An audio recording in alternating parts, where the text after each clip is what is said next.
Quand on est timide, aller dans un after work, voir les phrases qu'il faut, pouvoir, rentrer dans un cercle de personnes qui se connaissent, c'est pas évident. Bienvenue sur le podcast Flow and Cash Flow.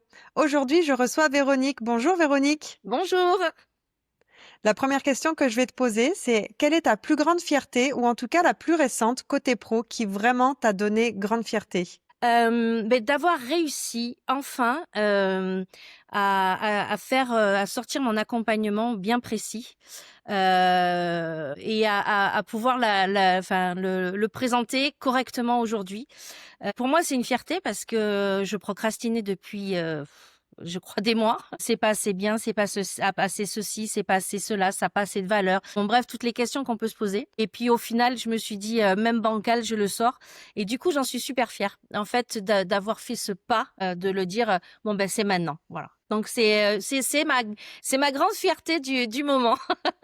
Ah bah top, parce que du coup, pour nous rappeler un peu l'historique de ta profession ou de ta carrière, tu es entrepreneur, tu es à ton compte. Est-ce que tu as d'autres types d'accompagnement et qui sont tes clients pour que justement tu viennes à accoucher de cet accompagnement-là? Alors, je m'adresse, énormément, enfin ma cible principale sont les timides et les introvertis, et je les aide donc à avoir cette visibilité, sur les réseaux et que ce soit en réseau physique ou en réseau digital. Parce que je trouve que, le mélange des 2, c'est le mix, qui est pour moi qui est le meilleur, pour vraiment se faire voir.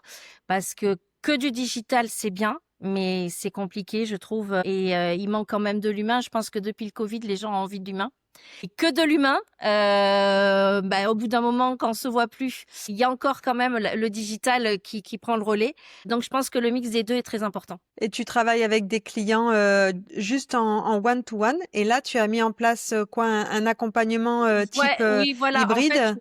j'accompagne les personnes en général en one to one, sur 3 mois et là, je viens de sortir un accompagnement, qui est carrément, digital où, c'est une carte du réseauteur, en fait, qui leur permet d'avoir les grandes lignes, on va dire, les bases pour pouvoir réseauter de manière, comment dire? Sereine. Parce que quand on est timide, aller dans un after work, savoir quoi parler, avoir les phrases qu'il faut, pour pouvoir, rentrer dans rien que dans un cercle de personnes qui se connaissent, c'est pas évident. Donc voilà, c'est des petits tips pour pouvoir, pas passer sa journée cachée derrière une bande sa soirée cachée derrière une plante ou, au buffet, attendre que ça se passe et puis, rentrer avec un tas de cartes de visite et puis ne pas savoir qu'en faire, en fait. Donc voilà, c'est plein de petites choses. Quand on il y a des choses à mettre en place, pour le stress, notamment aussi, parce que c'est pas facile de pitcher. Il y a des pitchs de 30 secondes, des pitchs de 3 minutes, des pitchs d'1 minute. Donc c'est pas facile de se retrouver dans toute cette, dans tout ce système, et beaucoup, vont réseauter parce qu'on leur dit: «Oui, il faut aller réseauter». Ils y vont mais sans stratégie. Donc autant rester devant un film, devant Netflix. Ça ne sert à rien si on y va sans stratégie. Il faut vraiment se mettre des bases et surtout se mettre des objectifs à chaque fois qu'on va, on va dans un after work ou dans un event, quel que soit, l'event. Voilà. Super, on y reviendra plus en détail dans le deuxième épisode. Alors du coup, vu que je comprends, tu es une femme qui a un emploi du temps très rempli, qu'est-ce que tu as pu poser, toi, comme action concrète pour prendre soin de ta charge mentale? Alors, j'en ai qu'une seule, action que je m'impose, c'est, le week-end, je coupe et je ne vais pas sur les réseaux sociaux. Voilà, je coupe vraiment. Mon week-end est pour ma famille, mes enfants, mes amis. C'est vraiment la seule chose que je m'impose. Alors, je triche un peu, on va dire. Le dimanche soir, je vais regarder un petit peu ce qui s'est passé. Mais en général, je coupe et le week-end, il est vraiment pour moi et ça me ressource vraiment et ça me redynamise pour la semaine. C'est vraiment le seul biais que je mets en place. J'ai pas d'autres routines vraiment particulières. C'est vraiment c'est cette bulle du week-end, qui me fait du bien. C'est-à-dire qu'en plus, moi, je suis entrepreneuse et mes amis, ma famille, personne n'est entrepreneur. Donc déjà pour eux, c'est super compliqué à comprendre que des fois à minuit, je suis encore sur l'ordi en semaine. Donc voilà, pour l'équilibre de tout le monde, le week-end, je coupe. Alors, comment tu fais quand tu as un flux de créativité et de flow? Parce que c'est souvent quand on fait rien d'autre ou quand on fait autre chose. Moi, je trouve, en tout cas pour ma part, qu'il y a des idées qui viennent et tout de suite on est en joie. On se dit, tiens, ça donne des nouvelles idées parce que comme si il y avait une fenêtre de respiration et hop, les idées peuvent être accueillies. Comment tu fais du coup le week-end pour gérer ça? Je lui parle et et je l'écouterai le lundi. Non, évidemment s'il y a une idée, et évidemment c'est vrai que c'est toujours dans ces moments-là que l'idée te vient, tu sais, l'idée du select te vient. Donc du coup oui, je le note sur le téléphone pour pas l'oublier, mais j'approfondis pas. Je note l'idée en général que j'ai eue, et j'y reviens que le lundi. Ah, super. Ouais. Pour, passer à l'action, peut-être soit, je ne sais pas si dans ta vie, il y a eu, un événement ou une rencontre qui a été vraiment game changer pour te pousser à l'action, soit une fois que tu étais déjà entrepreneuse ou alors pour passer à cette étape-là. Est-ce que tu peux nous raconter quelque chose? Oui, alors en fait, il y a eu le covid qui m'a posé, qui fait que tu te poses énormément de questions. Tu le temps. Donc pendant le covid, j'ai aussi 50 ans, donc c'est un âge où, on se pose pas mal de questions aussi, et je me suis dit toute ma vie, j'ai fait pour les autres, pour, mon mari, enfin mon ex-mari, mon fils, mais j'ai jamais fait pour moi, et j'avais envie, j'étais bien, j'étais dans une bonne situation, avec un patron, très, très cool que je vois d'ailleurs encore. Mais j'ai eu envie de me challenger, de me dire: «Bon, ben, je vais faire ça. Je vais me mettre à mon compte». Bon, j'ai toujours été dans la com, hein, donc le sujet n'était pas, c'était facile à trouver. Donc ça a mûri, ça a mûri, et à la sortie du covid, j'ai été faire un stage de randonnée et de jeûne. Donc on se vide, hein, dans tous les sens du terme, puisque on mange pas, et du coup, on se remplit d'autres choses. Et on se remplit, de questions, beaucoup, et on prend des décisions. Et quand je suis rentrée de là, je suis rentrée, j'ai décidé d'arrêter, le salariat, de me mettre à mon compte, et enfin de faire ce que j'avais envie, et de proposer des choses. Alors j'ai tâtonné, hein, pendant vraiment 2 ans, j'ai tâtonné parce qu'à la base, je suis graphiste aussi, donc je suis partie sur des propositions de graphisme, mais bon, avec Canva qui arrivait, c'était compliqué. Donc du coup, j'ai mis du temps à tâtonner, et le premier tilt, ça a été, une personne que je suis sur les réseaux sociaux, depuis très, très longtemps, que, je pense beaucoup de personnes connaissent. C'est donc, Laurine, la meuf en rouge. J'adorais ce petit bout de femme de 25 ans, enfin à l'époque elle en avait 20, qui était, enfin, qui osait, et je me disais, en la regardant faire, je me disais: «Putain, mais elle a 20 ans, tu en as 50, et toi tu es là, nin, tu fais rien, tu fais pas les choses». Et cette gamine, parce que c'est vrai que pour moi c'est une gamine, elle faisait des choses de fou, quoi. Elle osait, et ça m'a permis, son exemple m'a permis d'oser encore, et de me dire, «Putain, elle le fait à 20 ans, il faut que je le fasse moi aussi». Et la deuxième personne, qui a fait ce switch-là, c'est dans un petit peu, on va dire, dans la continuité, puisque j'ai rencontré en même temps Alice Catellino, et c'est juste, alors elle, c'est juste, Miss Je te booste, quoi, en fait. Donc elle m'a vraiment, c'est la nana qui te booste. C'est quand tu es dans son écosystème, tu ne peux que faire les choses et oser. Sinon, tu te dis: «Ben non, c'est pas possible». Donc voilà, c'est vraiment, ce cheminement qui m'a amenée où je suis aujourd'hui. J'ai encore plein de choses à faire, mais je les avance à petits pas, tranquillement, et je suis bien contente. Ah bah top. Et qu'est-ce que tu as pu mettre en place pour, peut-être au début de ton parcours, pour attirer à toi, tes clients et versus maintenant, qu'est-ce que tu mets en place pour magnétiser à toi, tes clients? Alors déjà, c'est vrai que donc j'ai déjà la chance, de faire du réseau, physique depuis très, très longtemps, puisque j'en faisais, pour mon ancien patron. C'est moi qui allais présenter dans les réseaux comme Dinabaye et autres. Donc déjà, j'avais un gros réseau de personnes. Donc quand je me suis mis à mon compte, ça a été facile pour moi de dire je suis plus salariée, je me mets à mon compte. J'avais déjà beaucoup de personnes qui pouvaient parler de moi. Et puis après, je me suis créé aussi quand même un branding parce que je sais que c'est quelque chose qui est super important. Alors le branding, c'est pas que le piment parce que bon, c'est vrai que je parle beaucoup, tout est autour du piment. C'est pas le piment, c'est une manière de parler, c'est une manière d'être, c'est un petit peu tout ça. Et bon, pourquoi le piment? Pour savoir, c'est en fait quand j'étais petite, donc je suis de Bordeaux et quand j'étais petite, mon père il arrêtait pas, donc je faisais énormément de bêtises et il arrêtait pas de dire: «Putain, c'est quoi ce piment?» Voilà, c'est une expression, c'est vraiment un piment ce gosse. Enfin voilà, donc c'est ça. Et après j'étais vivre au Pays Basque, donc le piment m'a suivi ou j'ai suivi le piment, j'en sais rien. Et quand j'ai créé mon branding, je trouvais que ça faisait partie de ma personnalité. Et donc ça, j'ai mis en place ça. Et c'est vrai que quand je vais dans les réseaux, souvent j'entends ah tiens voilà le piment. Voilà. J'espère que ça donne c'est une manière de me différencier, je pense, d'autres personnes. Voilà. Le branding, je pense que ça reste important. Mais le branding, c'est pas juste mettre un emoji ou un chapeau. C'est tout ce qu'on a autour, c'est les valeurs qu'on véhicule et c'est surtout aussi la façon dont on est tout le temps aussi. Parce que ce soit dans les réseaux physiques ou digital, tu peux pas mentir très longtemps sur la façon dont tu es. Quelqu'un qui est très extraverti, qui va vouloir faire quelqu'un de calme, il va pas le faire longtemps. Ça se voit vite. Autant être extraverti et le faire et le faire bien en fait.